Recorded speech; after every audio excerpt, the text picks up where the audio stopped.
रघुपति राघव राजा राम, पतित पावन सीताराम। बोलिए मर्यादा पुरुषोत्तम भगवान श्री रामचंद्र जी महाराज की।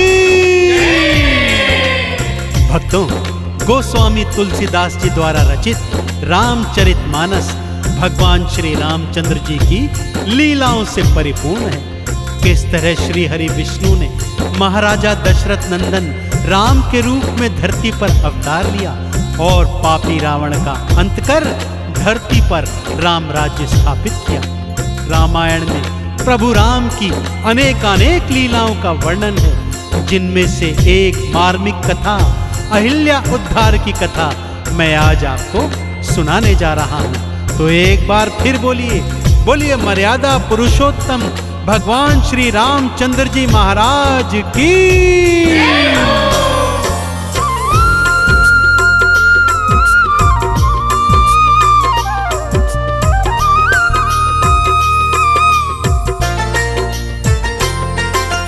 रामचंद्र जी महिमा जिनकी हो,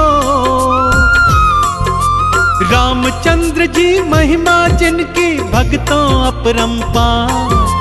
चरण छुआए और अहिल्या कर दीना उद्धार। बोलो रामचंद्र की जय, सियावर रामचंद्र की जय।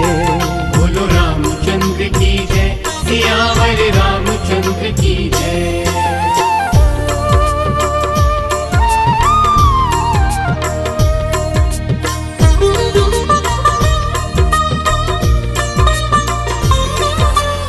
धरती माँ के आह्वान पर श्री हरि विष्णु ने धरती पर महाराजा दशरथ के पुत्र श्री राम के रूप में जन्म लिया।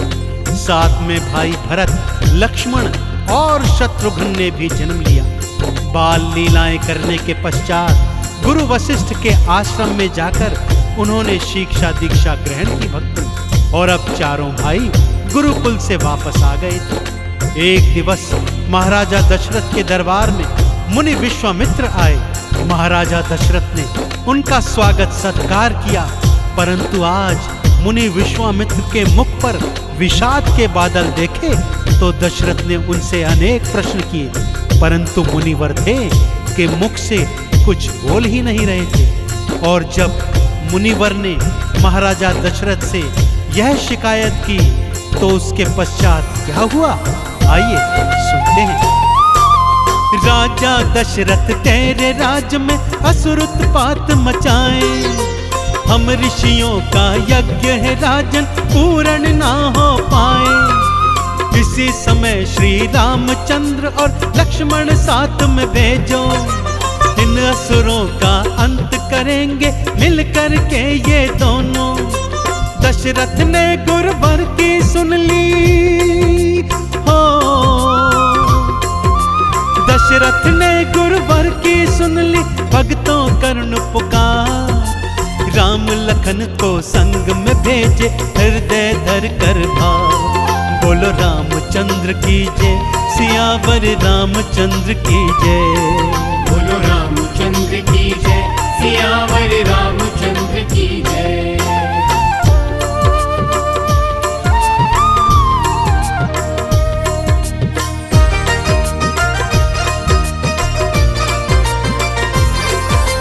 राम और लक्ष्मण मुनि विश्वामित्र के साथ वनों में आ गए भक्तों, और उनके यज्ञ की रक्षा करने लगे। ऐसा करते करते उन्होंने कई कई असुरों का अंत किया। एक दिन वन भ्रमण करते करते एक निर्जन स्थान पर पहुंचे, जहां का वातावरण अत्यंत रहस्यमयी था और भयानक भी था। पूछने पर मुनिवर ने बताया, यह स्थान महामायावी राक्षसी ताड़िका का है, जिसका तुम्हें अंत करना है राम। प्रभु राम के मन में प्रश्न आया, गुरुवर वो तो एक स्त्री है और स्त्री का वध नीति अनुकूल नहीं। परंतु गुरुवर ने कहा, हे राम, जो पाप करता है उसका अंत करना तुम्हारा प्रथम कर्तव्य है। और उधर ताड़का अट्टहास करती हुई जंगल में प्रकट हो गई भक्तों। अट्टहास कर आई ताड़िका भारी राड़ मचाती, बोली मनुज है प्यारे मुझको, उनका मांस मैं खाती। जैसे ही खाने को आई राम ने बाण चढ़ाया, मारा बाण हृदय में उसके, प्राण पखेरु उड़ाया। भूमि गिरी थी पापी ताड़िका, भूमि गिरी थी पापी ताड़िका, मारी उसने पछाड़। राक्षस सेना रोती भक्तों, मार मार के दहाड़। बोलो श्री राम की जय, सियावर रामचंद्र की जय। बोलो रामचंद्र की जय, सियावर रामचंद्र की जय।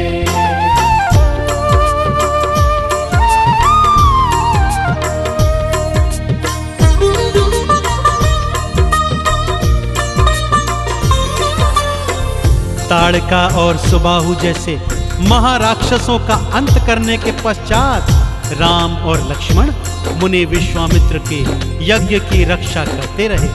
और एक दिन मुनि विश्वामित्र को मिथिला नरेश जनक का संदेश प्राप्त हुआ कि वो अपनी पुत्री सीता का स्वयंवर रचा रहे हैं, जिसमें मुनिवर और उनके शिष्य आमंत्रित हैं। मुनिवर राम और लक्ष्मण को लेकर मिथिला की ओर चल पड़े। मार्ग में एक वीरान आश्रम दिखा। वहां पत्थर की शिला से राम नाम की ध्वनि प्रस्फुटित हो रही थी, जिसका रहस्य मुनिवर ने यूं बतलाया। पत्थर की ये शिला नहीं थी, ये तो कभी थी नारी। गौतम ऋषि किनार अहिल्या श्रापित हुई बेचारी। बड़ी करुण गाथा है इसकी, आओ तुमको सुनाऊं। ध्यान लगा कर सुनना दोनों, आओ मैं बतलाऊं। तुमरे ही चरणों से होना हो,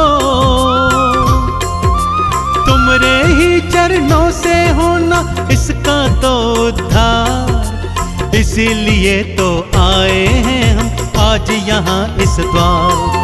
बोलो रामचंद्र की जय, सियावर रामचंद्र की जय। बोलो रामचंद्र की जय, सियावर रामचंद्र की जय।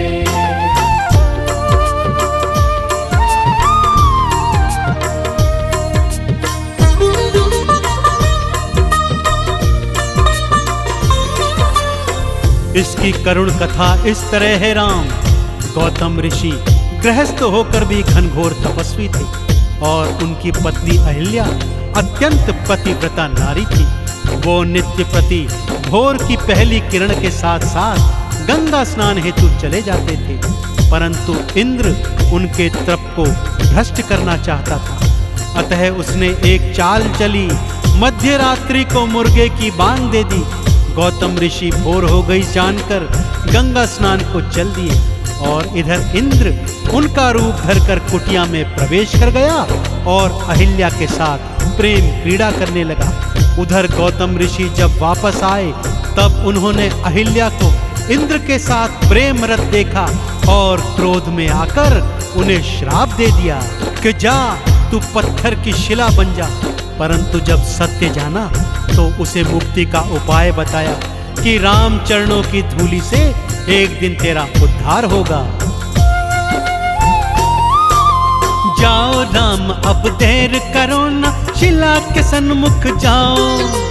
पाथर नारी अहिल्या से तुम अपने चरण छुआओ। जैसे ही वो चरण छुआए पत्थर बन गया नारी। रामचंद्र की चरण धूलि से नार अहिल्या तारी। चरणों में वंदन करती है, ओ चरणों में वंदन करती है अहिल्या 100 बार। चली गई थी अहिल्या नारी गौतम ऋषि के द्वार। बोलो रामचंद्र की जय, सियावर रामचंद्र की जय। बोलो रामचंद्र की जय, सियावर रामचंद्र की जय।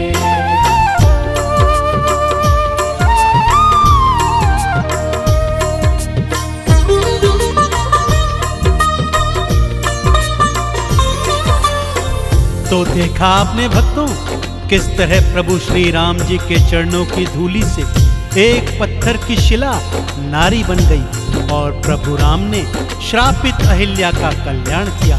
तो आप भी यदि प्रभु श्री राम की कृपा को प्राप्त करना चाहते हैं तो तत्काल प्रभाव से प्रभु श्री राम जी के नाम को जपना प्रारंभ कर दीजिए, क्योंकि वेद पुराण भी यही कहते हैं, राम से बड़ा राम का नाम, राम से बड़ा राम का नाम। तो बोलिए भगवान श्री रामचंद्र जी महाराज की।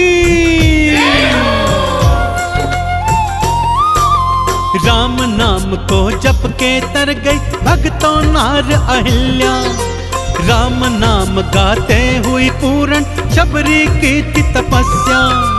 राम नाम को जप के जटायु लोक वैकुंठ सिधारे, राम भक्त हनुमान सदा ही राम राम ही उचारे। चंदन तिलक लगाएगा जो, चंदन तिलक लगाएगा जो होगा भव से पार। राम नाम हितकारी भक्तों करता है उद्धार। बोलो रामचंद्र की जय, सियावर रामचंद्र की जय। बोलो रामचंद्र की